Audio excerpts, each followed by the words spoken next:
Avant les boissons énergisantes, il y avait le Jolt Cola. 2 fois plus de caféine, tout le sucre, sans subtilité. Au milieu des années 80, Jolt n'a pas simplement été lancé discrètement, il a littéralement explosé sur les étagères comme un coup de poing en pleine figure.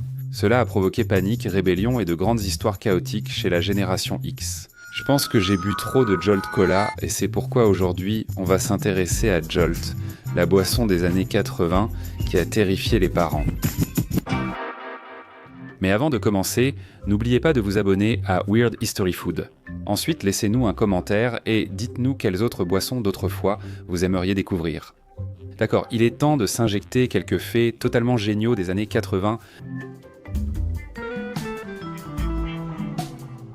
En 1985, les parents américains sont sur les nerfs. Ils sont occupés à paniquer à propos de Donjons et Dragons, qu'ils considèrent comme un outil de recrutement satanique.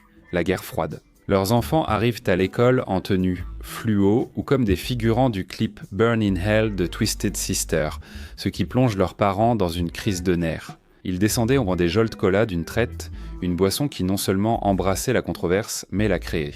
Son identité de marque, Jolt, a été créée par C.J. Rapp. Et oui, c'était bien son vrai nom, pas seulement son pseudonyme de disc jockey. Rapp, ancien employé de Canada Dry, avait remarqué que tous les lycéens et étudiants qu'il connaissait préparaient dans leur propre urgence cardiaque. Ils buvaient des sodas à deux mains, versaient du coca dans leur café ou descendaient du Pepsi comme s'ils préparaient un doctorat en souffle cardiaque. Rapp a observé ce comportement et s'est dit « je devrais simplifier et le vendre ». Et ainsi, dans ce qui pourrait être l'idée la plus années 80, le Jolt Cola est né. Cette canette contenait environ 70 mg de caféine par 12 onces, soit plus du double de Coca ou Pepsi. Pour vraiment donner l'impression d'être survolté, certaines bouteilles peuvent prenant la forme de piles, car la subtilité semble morte depuis 1983. Si vous vous demandez le goût, la réponse, pas terrible. On aurait dit que Pepsi et de l'acide de batterie avaient eu un enfant élevé dans un bar miteux au son de Guns N' Roses. Pendant que les clients sniffaient dans les toilettes, mais le goût importait peu. Jolt n'était pas destiné à être bu tranquillement au soleil en s'enduisant d'huile et en vaporisant ses cheveux, mais à être avalé d'un trait pour finir tes devoirs avant que la caféine ne t'arrache l'âme. Et ne parlons même pas du design du logo, qui avait l'air d'avoir été créé par un élève de 5e sur Microsoft Paint pour son projet scolaire. Un éclair jaune et d'immenses lettres majuscules criant « Jolt », mais ce n'est toujours pas le sujet. Jolt visait initialement les étudiants et jeunes professionnels. En résumé, tous ceux qui voulaient un stimulant mais refusaient les drogues dures, ce qui comptait beaucoup dans les années 80, ça fait du mal à sa famille et à ses amis. J'ai juste envie de vous secouer pour que vous compreniez, les enfants. Le slogan de Jolt, fidèle à sa stratégie marketing, est devenu « Tout le sucre et 2 fois plus de caféine », semblant plus un défi qu'un simple slogan. Donc comme vous pouvez l'imaginer, les ados s'y sont rués comme des papillons de nuit vers une lampe anti-insectes. Les parents détestaient ça. Certains pensaient que Jolt était une drogue d'initiation menant directement à la cocaïne. Donc un jour, votre enfant boit un Jolt à 2h du matin. Un jour, il range les épices, le lendemain, il fume des Pixie Sticks derrière le supermarché. Ainsi, une réunion de parents d'élèves pouvait devenir une chasse aux sorcières contre la caféine. Chaque fois qu'une autorité trouvait une canette dans le sac d'un gamin, c'était exactement ce que Jolt recherchait. Pour donner envie aux enfants, il suffit que leurs parents détestent pourtant quelque chose. Les ventes ont explosé, atteignant environ 50 millions par an au début des années 90, soit 1% du marché des sodas. Ce qui ne semble pas énorme, mais c'est en réalité considérable, surtout pour une boisson qui avait le goût d'un mélange entre de l'acide de batterie et un défi. Avec l'engouement grandissant, Jolt a commencé à étendre son empire. Jolt 25 est sorti en 1987 en version allégée. Avec de nouvelles saveurs, Cherry Bomb, Citrus, Climax, Orange, Blast White, Lightning, Red Eye et Electric Blue. Si une couleur pouvait te tacher la langue 3 jours, Jolt en faisait une saveur. Même légal, les écoles considéraient en Jolt comme de la contrebande. Des professeurs confisquaient des canettes dans les casiers, tels des agents de la prohibition. Les médias rapportaient eux l'addiction des jeunes à la caféine, avec un risque supérieur à la moyenne. C'est ce qui a inspiré la série Sauvé par le Gong à raconter l'histoire de Jesse Spano, accro à la caféine, qui a révélé aux enfants américains la réalité d'être à la fois excités et effrayés. L'inquiétude a aussi grandi pour d'autres raisons que le sucre, attirant l'attention des autorités de régulation. En 1998, le Centre pour la science et l'intérêt public a ciblé Jolt et pressé la Food and Drug Administration de limiter la caféine dans les sodas. Le Centre pour la science et l'intérêt public recommandait un maximum de 65 mg par portion, et plusieurs États ont envisagé cette limite sans l'adopter. Et puis, il y a eu le gros événement. Oui, Jolt contenait des traces de citrate de lithium, un composé parfois utilisé comme stabilisateur de l'humeur, avant que Reddit ne devienne fou. La Food and Drug Administration a ensuite déterminé que c'était sans danger à la dose utilisée. Mais le contre-coup médiatique a vraiment nui. Mais pour les parents, cela n'a fait qu'alimenter la peur, et Jolt a apporté à la fois de la caféine et de la controverse en grande quantité,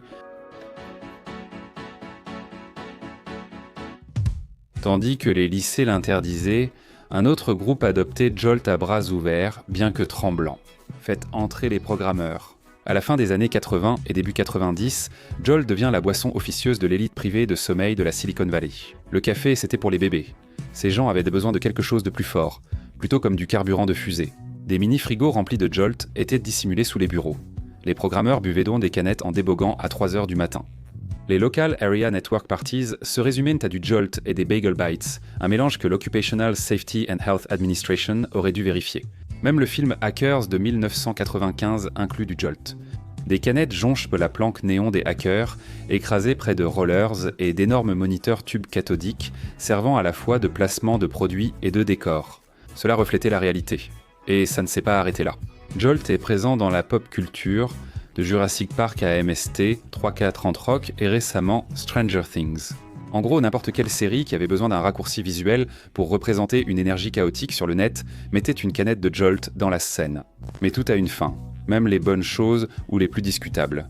Fin 90, Jolt perdait du terrain. Et ce n'est pas parce que les gens sont devenus plus raisonnables concernant leur consommation de caféine. C'est parce qu'en 1997, une petite boisson appelée Red Bull est arrivée aux États-Unis et a dit « Nous ne sommes pas un soda, nous sommes un mode de vie ». C'était élégant, extrême, et permettait de sauter d'un avion ou de faire du skateboard sur un bus scolaire. Jolt ressemblait à un achat impulsif de station-service, tandis que Red Bull ressemblait à un sport. Puis Monster, Rockstar et la concurrence des boissons énergisantes sont arrivés. Étrangement, les gens semblent être beaucoup plus tolérants envers les boissons fortement caféinées, quand le marketing ne vise pas à leur faire croire que vous empoisonnez leurs enfants, ou peut-être que ce n'est pas si étrange. Ironiquement, ces boissons énergisantes, désormais largement consommées, contiennent bien plus de caféine que Jolt n'en a jamais eu. Certaines atteignent même jusqu'à 300 mg par canette, ça stimule. C'est sûr. La question est, Jolt était-elle le signe avant-coureur d'un vrai problème, ou était-elle simplement en avance sur une tendance des boissons ? Quoi qu'il en soit, il semble que Jolt ait ouvert la voie pour que Red Bull puisse vous donner des ailes pour voler. L'entreprise a tout tenté pour rester pertinente. En 2003, ils ont cédé la marque à Gum Runners pour un chewing-gum caféiné, rebaptisé Jolt Energy en 2006 avec un nouvel emballage. Tout cela n'a servi à rien. En 2009, Jolt a déposé le bilan, et en 2011, la production de cette boisson révolutionnaire a cessé. Après la fin de la production en 2011, il semblait que Jolt était officiellement mort, ou l'était-il vraiment ? Car, tout comme la saga Fast and Furious, Jolt refuse de mourir. En 2017, il est brièvement revenu chez Dollar General, lieu idéal pour le retour d'un soda rétro-chaotique. Mais tout comme les combinaisons de survêtements fluo, il n'a pas tenu longtemps et avait de nouveau disparu en 2019. Mais n'ayez crainte, votre Jolt est proche. En 2025, il a été annoncé que Jolt allait au revenir. En somme, le soda à peine buvable dont vous vous souvenez reste dans sa tombe. Jolt est une boisson énergisante moderne. Une entreprise de nutrition sportive appelée Redcon One relance la marque pour concurrencer Monster et Red Bull. Le nouveau Jolt proposera 200 mg de caféine sans sucre et un design élégant. Cette fois, elle sera destinée aux adultes à qui sa consommation était interdite dans les années 80 et non aux enfants. Un vrai retour à la case départ. Une boisson autrefois refusée aux enfants sera maintenant vendue aux parents à cause de la panique et des urgences. Jolt Cola a laissé un héritage plus grand que ce que quiconque aurait pu imaginer.